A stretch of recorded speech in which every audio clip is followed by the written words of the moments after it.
राधे राधे गुरुजी के चरणों में मेरा प्रणाम। मैं निशा सिंह यही पटना से ही हूँ। गुरुजी, बिहार में दहेज तो एक समस्या है, उससे बड़ी समस्या हिंदी मीडियम है। आप कितने भी संस्कारी हो जाओ, लेकिन आप अगर हिंदी मीडियम से हो तो लोग आपको पसंद नहीं करते, इनफैक्ट मतलब शादी नहीं करना चाहते।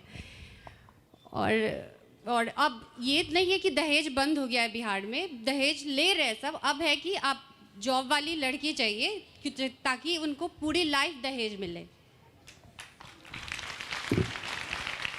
और आप ताली क्यों बजा रहे हैं?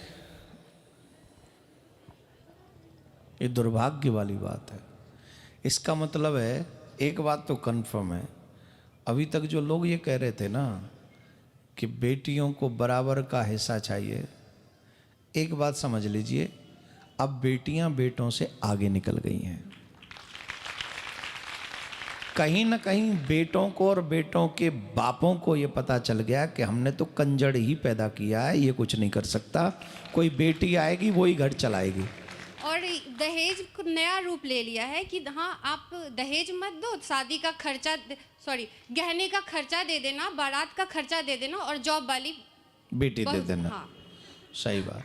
तो इसका मतलब है बेटा ही कायर हुआ ना। हाँ। बेटा ही बुजदिल तो हुआ। वो लोग अपने बेटे को इसीलिए पढ़ाते हैं ताकि उनको जॉब वाली तो उसने पढ़ लिख के कौन से बैंड बजा लिए? अगर उसको दहेज ही चाहिए और ये एक्सपेक्टेशन के साथ कि मुझे अपनी पत्नी की कमाई का ही भोजन करना है, तो इस ऐसे बेटे से तो विवाह ना ही हो ज़्यादा बेटर है मेरी समझ से। अगर अगर अगर अगर बेटी पढ़ी लिखी है और जॉब कर रही है तो निश्चित उसे ऐसे बच्चे से शादी करनी चाहिए जिसे दहेज नहीं चाहिए।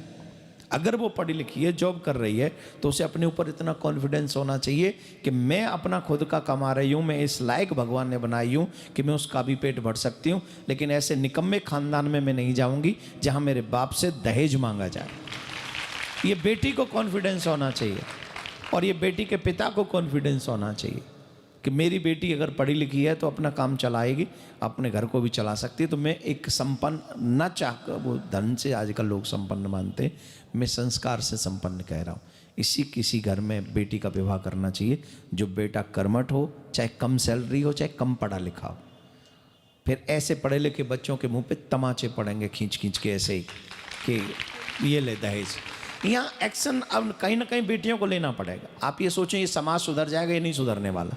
ये समाज इस समय भेड़िया का रूप बना चुका है।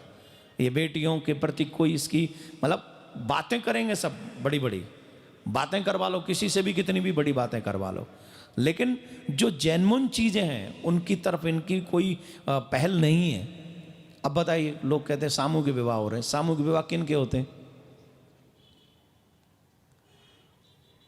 गरीबों के ही ना सामूहिक विवाह होते। क्यों नहीं पैसे वालों के विवाह सामूहिक हो रहे हैं? क्यों अमीरों के बच्चों के विवाह सामूहिक जगह पर नहीं होते? बोलिए।